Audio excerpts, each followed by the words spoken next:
That is bright, isn't it?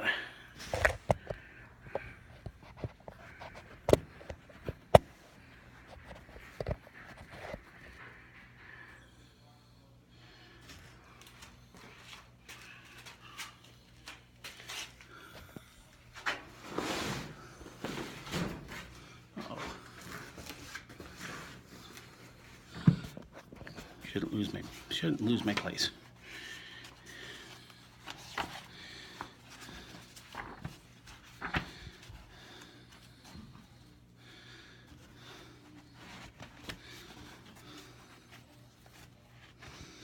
Damn it.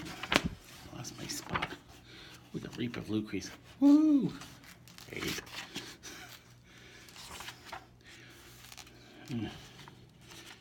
It's unfortunately one of those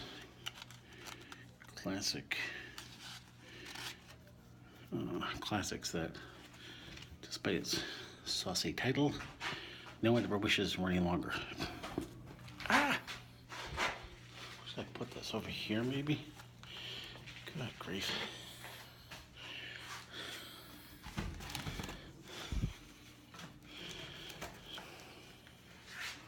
Over here. Wouldn't be so darn bright.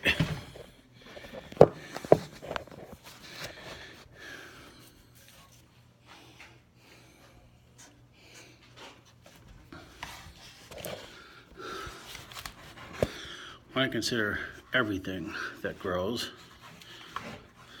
this is 15.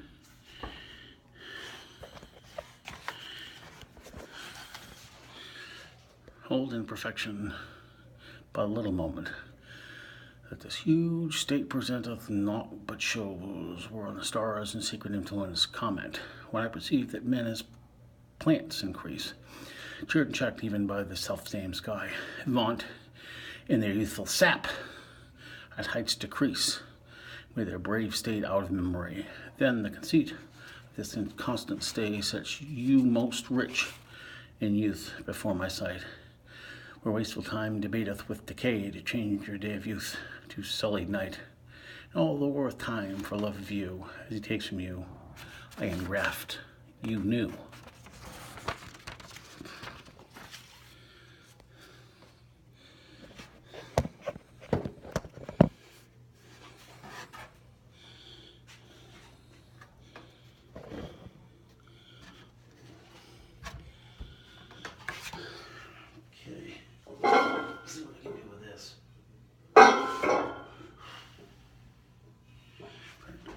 Technique here. Or in the middle of your foot. Unfortunately, I become such a fat ass that it's hard to do.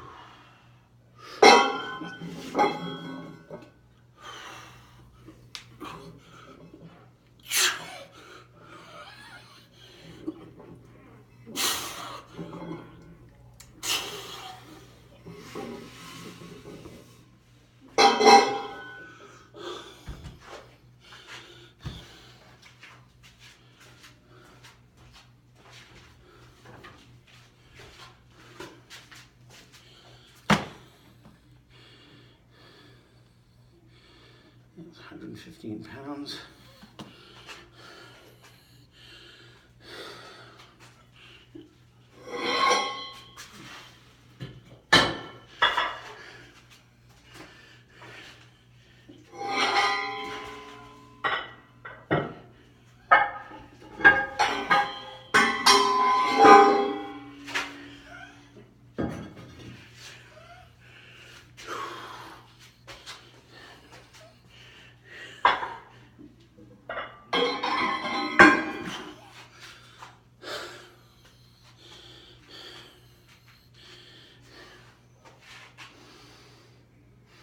So that's now set at 155 and 16.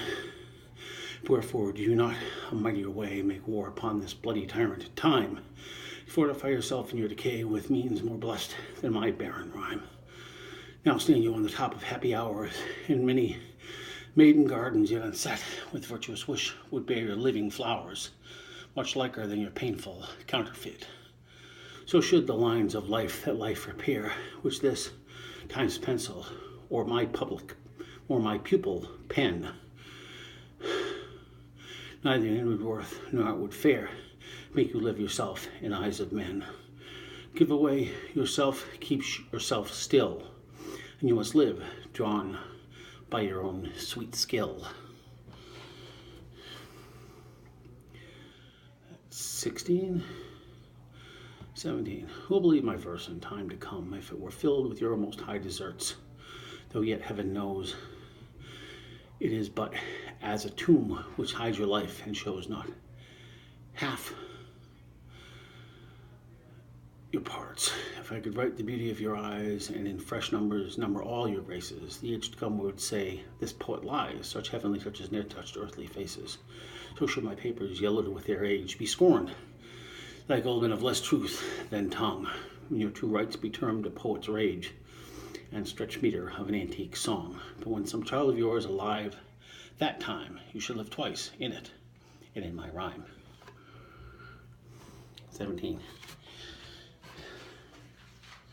All right, back over here. Darn it. Over here. Okay.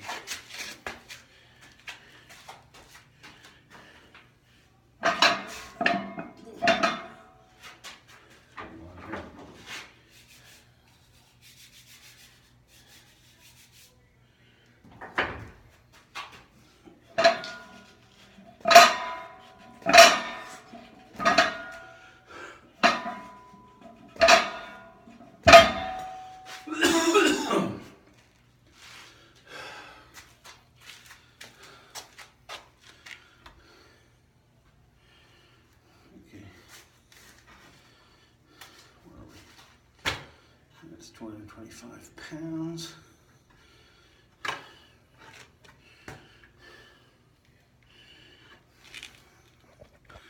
And we should probably see if we get these straight. Okay. Pretty much where they all both ought to go at this point. So minimize the number of crotch shots. 18. Shall I compare thee to a summer's day? Thou art more lovely and more temperate. Yes, this poem is addressed to a guy.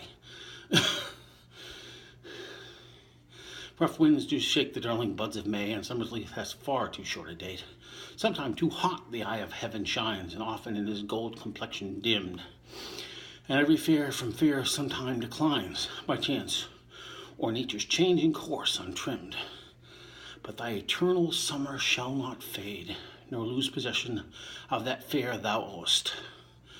Nor shall death brag thou wanderedst in his shade, when in eternal lines to time thou growest. So long as men can breathe or eyes can see, so long lives this, and this gives life to thee.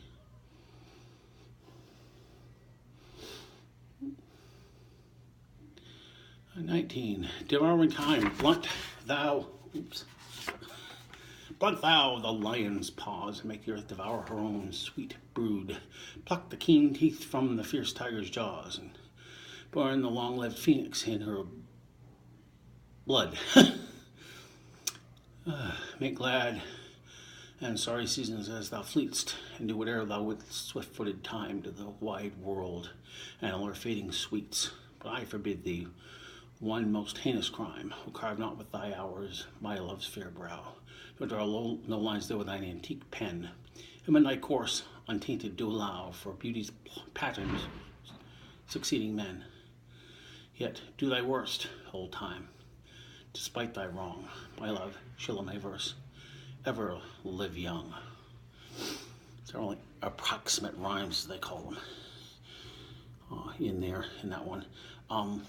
Just one little thing, because I have to tell these things because that's the way I am. Shakespeare's rhymes weren't approximate, okay? He is writing, he's rhyming in his own English dialect. And that dialect, those are perfect good rhymes. Okay, the way he pronounced English, that's, you know, Brood and blood probably would have rhymed like that.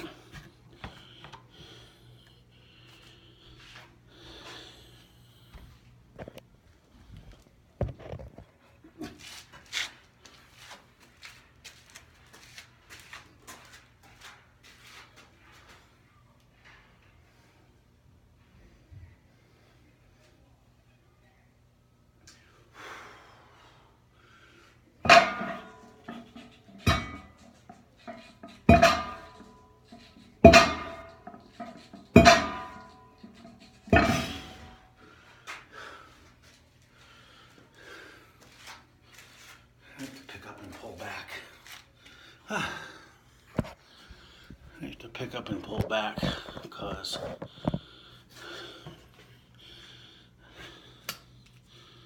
I'm going to try to do a contest in the Masters division in which I have to do one of those lifts where you're picking up something and you have to lean backwards with it. It's a car deadlift, so you have to reach and pull back. And pulling forward is counterproductive because you're actually pulling away from the object, so you actually have to stand up, you have to lean back and pull backwards. Okay, number 20. Woman's face with nature's own hand painted hast thou, the master mistress of my passion, woman's gentle heart, but not acquainted with shifting change, as is all false woman's fashion. I am more bright than theirs, less false and rolling, gilding the object whereupon it gazeth. Man and hue, all hues to his controlling, which steals men's eyes, a woman's souls amazeth. And for a woman wert thou first created, till nature, as she wrought thee, fell a doting, and by addition me of thee defeated, by adding one thing to my purpose, nothing. When she pricked thee out for woman's pleasure, mine be thy love, and I love's use, their treasure. Kind of like something I read about Al Franken. He said he was, for gay marriage, he's going to marry a guy and keep her around to have sex with, keep his wife around to have sex with. And he said, you're kind of missing the point.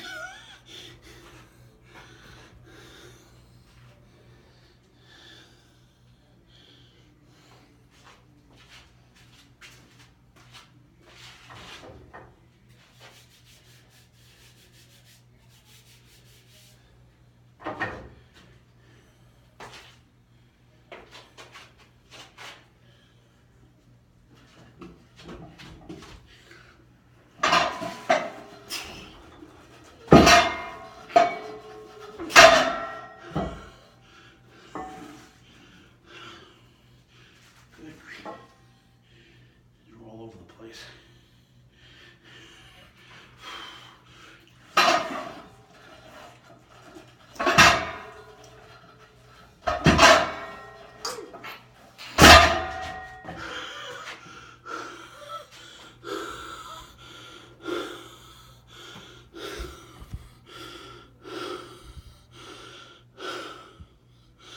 Well, that was 450.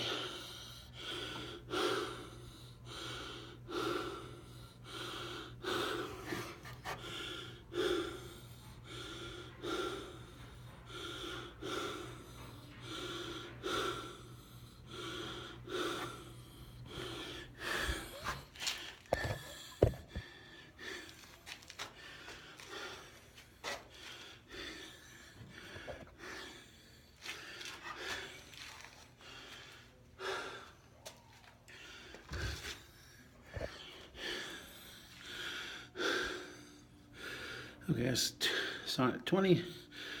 That's about as far as we're going to get tonight. Oh well. I'm running out of power, and I don't have the plug to this phone.